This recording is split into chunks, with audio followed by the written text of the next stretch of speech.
कि आपके गांव के जो आम जनता है, आम किसान है, आम रैयत है, उनको ये सूचना दिया जाए कि आपके गांव में सर्वे का काम शुरू हो गया है।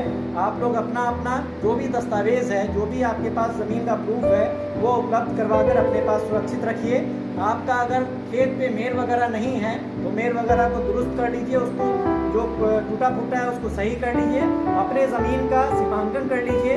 बंटवारा वगैरह अगर आपको करवाना है सर्वे के प्रक्रम में, जो आपसी बंटवारा आप लोग किए हुए हैं उसको आप कागजी बंटवारे पे ले आइए, उसके आधार पे आपका अलग अलग खतियान बनने का प्रोसेस होगा।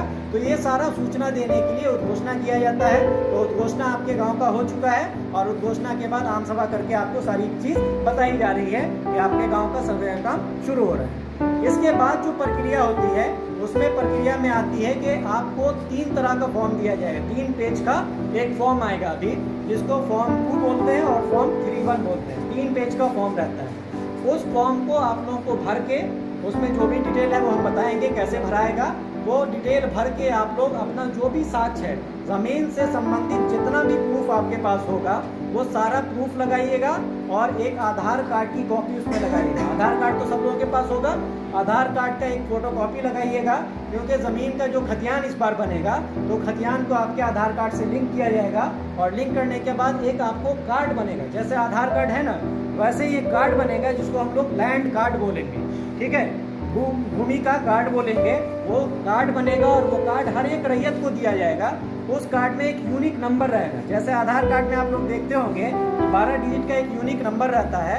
वो नंबर जो आपको आधार कार्ड पे निर्गत किया गया है, वो नंबर पूरे इंडिया में दूसरे किसी को नहीं मिलेगा और उस नंबर से आपका सारा डिटेल निकाला जा सकता है। बैंक में आप जाते होंगे अकाउंट खुलाने, आधार नंबर आपसे मांगता है, आधार नंबर वहाँ डालता है, आपका सारा डिटेल खुल जाता है। आपका नाम क्या है, पिताजी का नाम क्या है, डेट ऑफ बर्थ क्या है, निवास स्थल क्या है, ये सारा डिटेल आपका वो सिर्फ आधार नंबर से पता कर लेता है। वैसे ही एक लैंड कार्ड आप लोगों को दिया जाएगा।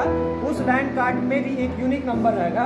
उस यूनिक नंबर से आप लोग पता कर सकते हैं कि आपकी ज़मीन किस किस ज़िले में है, किस किस अंचल में है और किस किस राजस्व ग्राम में है। वो सारा डिटेल उसमें पहले से फिट किया रहेगा, ठीक है। वो लैंड कार्ड आप लोगों को ये सर्वे होने के बाद दिया जाएगा। तो उसी के लिए आधार कार्ड कंपलसरी है। आधार कार्ड सब लोग उसमें लगाइएगा, वो आपके आधार कार्ड से लिंक किया जाएगा।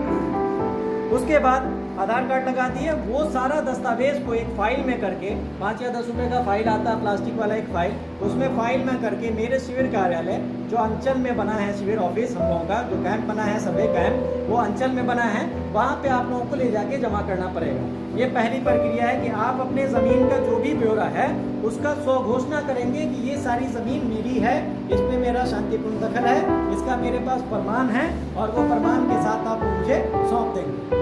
जैसे ही आप वो सौंप देंगे उसके बाद आपके गांव में हम अमीन को भेजेंगे। अमीन को भेजने के बाद जो मैप हम लोगों के पास बन के आया है उसका सत्यापन किया जाएगा। सबसे पहला काम मैप का सत्यापन किया जाएगा कि जो आपके गांव में मैप बना हुआ जो स्थल है आपका, हूबहू मेरे पास मैप बन के आया ही या नहीं आया। अगर हूबहू बन के आया है उसको सत्यापन करवा के हम लोग चेक कर लेंगे। अगर हूबहू होगा, जो आपका स्थल बोलेगा वही मैप बना हुआ है मेरा, उसमें तो कोई चेंजिंग की ज़रूरत नहीं है। लेकिन अगर उसमें कोई चेंजिंग आएगी, जैसे आपका 4 डिसमिल खेत है और मेरे जो मैप में है वो 3 डिसमिल का मैप बना हुआ है, तो उसको सुधार करके हम 4 डिसमिल बनाएंगे आपके पेपर के अनुसार।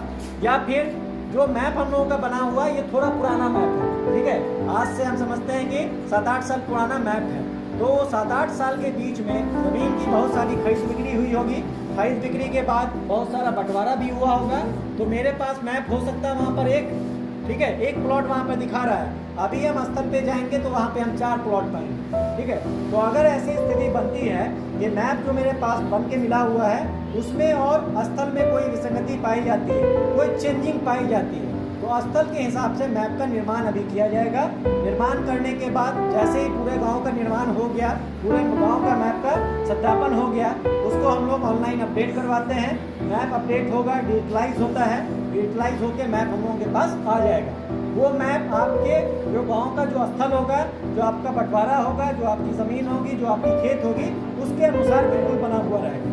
अब बात आएगी कि जो ज़मीन आपका दखल कब्जे में है उसका प्रमाणित करना कि वो आपके दखल कब्जे में सही है, आप उसके एक्चुअल में भूस्वामी है या नहीं है, उस चीज़ को चेक करना। पहले तो मानचित्र का सत्यापन हो गया, और मानचित्र के सत्यापन के बाद उसका स्वामित्व का निर्धारण होता है, यानी कि उस जमीन का मालिक एक्चुअल में होगा कौन। उस जमीन का मालिक, जो स्थल बना हुआ है, उस जमीन का मालिक एक्चुअल में कौन होगा, या वो डिसाइड करने की प्रक्रिया है, उसको हम लोग बोलते हैं खानापुरी। वो खानापुरी का प्रक्रम चलेगा। उसमें आप लोग जो मेरे पास अपना फॉर्म के साथ जो दस्तावेज जमा किए हैं, हर एक रैयत को बुलाया जाएगा। बुलाने के बाद आपसे उसका ओरिजिनल कॉपी मांगी जाएगी, कि जो आप ज़ेरॉक्स हमको जमा किए हैं वहाँ पर, उसका ओरिजिनल पेपर आप दिखाइए, उसका सत्यापन करवाइए। अगर आपके पास ओरिजिनल पेपर तो होगा ही, ज़ेरॉक्स नहीं है तो ओरिजिनल हर हाल में होगा, ठीक है। ओरिजिनल लिखा के उसको सत्यापित करवा लीजिएगा। सत्यापित जैसे ही हो जाता है कि हाँ आप उसके एक्चुअल भूस्वामी बन सकते हैं, ये चीज़ सत्यापन हो जाता है, तो आपके नाम से खतियान बनने की प्रक्रिया उसी प्रक्रम में शुरू होगी। एक हम लोगों के पास रजिस्टर आता है जिसको याददाश्त पंजी बोलते हैं, जो खतियान का एक कॉपी होता है। एक तरह से उसको हम बोल सकते हैं कि खतियान की वो एक तरह से कॉपी है।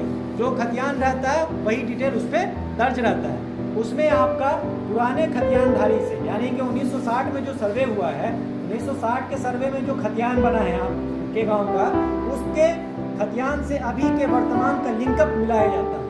पुराने में अगर आपके पूर्वज के नाम पर जमीन है तो आप उनके वंशज हैं, तो आप वंशावली हमको दीजिए।